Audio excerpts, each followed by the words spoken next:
Hello people, namaste, welcome back to my channel. In this video, I will discuss about the infectious mononucleases and adenovirus and rhinovirus. These are the miscellaneous viral infections of respiratory tract in microbiology from respiratory tract infections chapter. So we should discuss about all these three in a comparative manner. So first we should discuss about the infective mononucleases, then adenovirus, then rhinovirus. So, in infective mononucleases, it is called Epstein-Barr virus. It is also called kissing disease. Why we call kissing disease? I will discuss later. Next, what is the morphology? Morphology is same as herpes virus. In previous videos, I discussed about the herpes virus. Please check about the herpes virus. So, this is the morphology of herpes virus. So, the outer layer is present. It has a capsid. This outer layer is called lipid having small spikes called glycoprotein spikes. This is called glycoprotein spikes and outer layer is called lipid, and it has a nucleocapsid. It consists of double stranded DNA, linear double stranded DNA, and between this capsid and lipid there is a substance, amorphous substance called tegument. This is called tegument. This is the morphology of infected mononucleases, same as herpes virus. It is same as herpes virus. Next, adenovirus is called rhinovirus. Sorry, adenovirus is non-enveloped double stranded DNA. Okay, wait a minute. Non-enveloped double stranded DNA, and it has a shape called hexagon shape. It has an hexagon shaped. See how we can draw means first we should draw this hexagon structure, and in hexagon structure draw one triangle, and inside another triangle. Like this you should put the lines. This is the hexagon structure, non-enveloped double stranded DNA. Okay, in this we have the double stranded DNA with hexons and pentones. That is called pentone bases. Pentone bases are attached by fibrin. Two pentone bases are attached by fibers. These are called fibers. This is the morphology of adenovirus. Okay, wait a minute. Morphology of adenovirus. Next, rhinovirus. Rhinovirus is called Picorna viridae. It has morphology same as poliovirus. So we should discuss about the morphology of poliovirus. This is the double stranded DNA. RNA. In rhinovirus, poliovirus, rhinovirus has double stranded RNA, which consists of capsid, and here VP1, VP2, VP3, and this in the structure is called VP4. This is the structure of Picornaviridae family. Picornaviridae family has same poliovirus and has rhinovirus. This is the morphology of rhinovirus. This is the morphology of adenovirus. This is called space vehicle shaped appearance. It's called space vehicle shaped appearance, and this is called herpes virus, same as herpes virus. Next, we should discuss about the mode of transmission and pathogenesis of infectious mononucleases. So, infective mononucleases, this is mode of transmission by oropharyngeal contact through infective salivary glands. It is by oropharyngeal contact through infected salivary glands. So, it is called kissing disease. Kissing disease because of they are transmitted because of infectious salivary glands. Oropharyngeal contact because of infectious salivary glands. This is the mode of transmission. Generally, in our in B cells in B cells having Epstein-Barr virus receptors. When this Epstein-Barr virus enters, B cells having receptors of Epstein-Barr virus, they attach to it and infects this all B cells and immortalizes the B cells. Immortalizes B cells by this Epstein-Barr virus and leads to more production of antibodies. It leads to sometimes auto-antibody response also. Because of this auto-antibody response, there is a stimulation of CD8 T lymphocytes. CD8 T lymphocytes. This is a characteristic feature of the Epstein-Barr virus. CD8 T lymphocytes. Standard CD8 T lymphocytes is the characteristic feature of Epstein-Barr virus.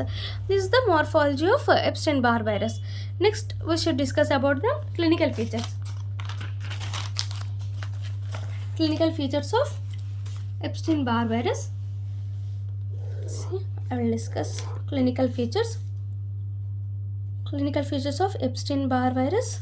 Next one is adenovirus. Next one is rhinovirus. Okay. So what is the clinical features of Epstein-Barr virus? Epstein-Barr virus has headache, fever, malaise, pharyngitis, and cervical lymphadenopathy, hepatomegaly, splenomegaly. All this comes under Epstein-Barr virus. First one, headache.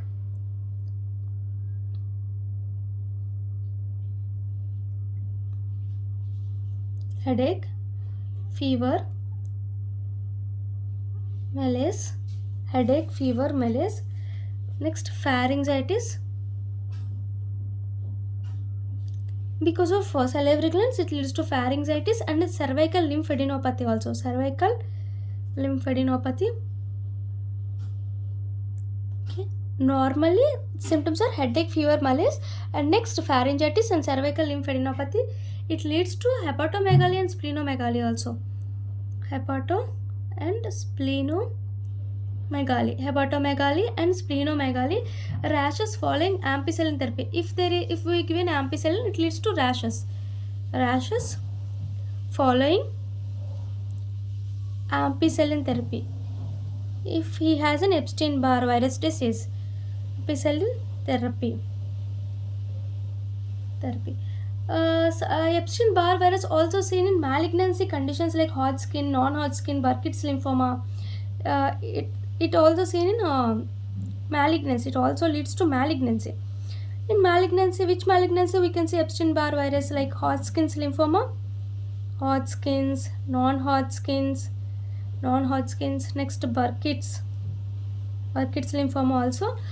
In this all we can see this, and lymphoproliferative disorders and orally hairy oral hairy leukoplasia. Oral hairy leukoplasia. In this also we can see this Epstein-Barr virus. This is also malignancy condition. So normal conditions of clinical features are headache, fever, malaise, pharyngitis. This is the next cervical lymphadenopathy and hepatomegaly, splenomegaly, and rashes followed by ampicillin therapy. In malignancies also we can see Epstein-Barr virus, that is called Hodgkin's, non-Hodgkin's lymphomas, and Burkitt's lymphoma. Next, oral hairy leukoplasia. These are the clinical features comes under Epstein-Barr virus.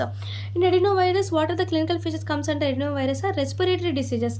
First, adenoviruses clinical features: respiratory diseases, pharyngoconjunctival fever. See, one by one I will discuss. First one is respiratory diseases. What are the respiratory diseases? Pneumonia and AIDS. Pneumonia and ARDS, acute respiratory distress syndrome. This comes under respiratory disease. One of the adenovirus clinical feature is respiratory disease. Next, pharyngoconjunctival fever. Next, pharynx and conjunctival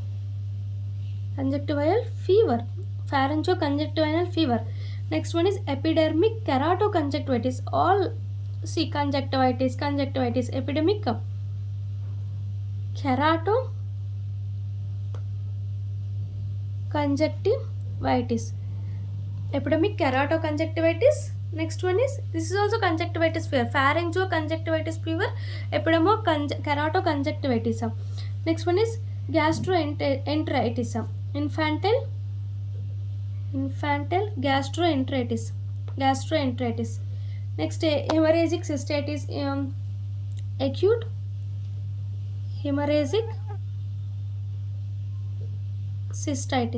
hemorrhagic cystitis. Next one is immunocompressive patients having this more clinical features.